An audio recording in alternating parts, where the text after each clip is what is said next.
শিশুদের জ্বর ভাইরাস দিয়ে হয়েছে না ডেঙ্গু দিয়ে হয়েছে কিভাবে বুঝবেন?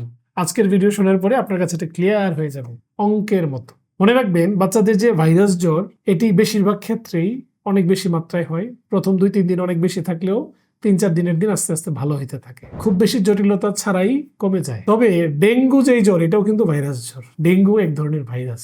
তো এই ডেঙ্গু ভাইরাস বা ডেঙ্গি ভাইরাস, যেটি এডিস মশার মাধ্যমে ছড়ায়, এটিও ভাইরাস ঘটিত রোগ। তবে ভাইরাস নন স্পেসিফিক যেই ইনফেকশন বা জ্বর, এটা থেকে ডেঙ্গু আলাদা। কারণ ডেঙ্গু অনেক বেশি জটিলতা করে লিভারের, অনেক বেশি জটিলতা করে ফুসফুসের, পেটে পানি আসতে পারে, মাল্টি অর্গান ফেইলিওর বা শরীরের সবচেয়ে গুরুত্বপূর্ণ অঙ্গগুলা হার্ট, ফুসফুস, কিডনি, লিভার এগুলাকে অকেজো করে ফেলতে পারে। এই অকেজো করতে ডেঙ্গু কয়দিন সময় নেয়? খুব বেশি না, 3-4-5 দিন। একদম সুস্থ বাচ্চা ডেঙ্গুতে আইসিইউতে, পিআইসিইউতে মারা গেছে, এই হিস্ট্রিটা আপনারা আমার চেয়ে অনেক ভালো জানেন। সুতরাং সব জ্বর খারাপ জ্বর না, আবার সব জ্বর ভালো জ্বর না। যখনই জ্বর 2-3 দিনের বেশি হবে, যখনই জ্বরের পরে বাচ্চা অনেক বেশি দুর্বল হয়ে পড়বে, নেতিয়ে পড়বে, প্রস্রাবের পরিমাণ অনেক বেশি কমে যাবে, জ্বরের সাথে পেট ব্যথা, বমি থাকবে, আমি বলবো আপনার এটা খুব সিরিয়াসলি নেওয়া উচিত। সুস্থ থাকুক আপনার বাচ্চা, আপনার সচেতনতায়। দোয়া থাকলো। ডাক্তার শফিক, আজকে পর্যন্ত। আল্লাহ হাফেজ।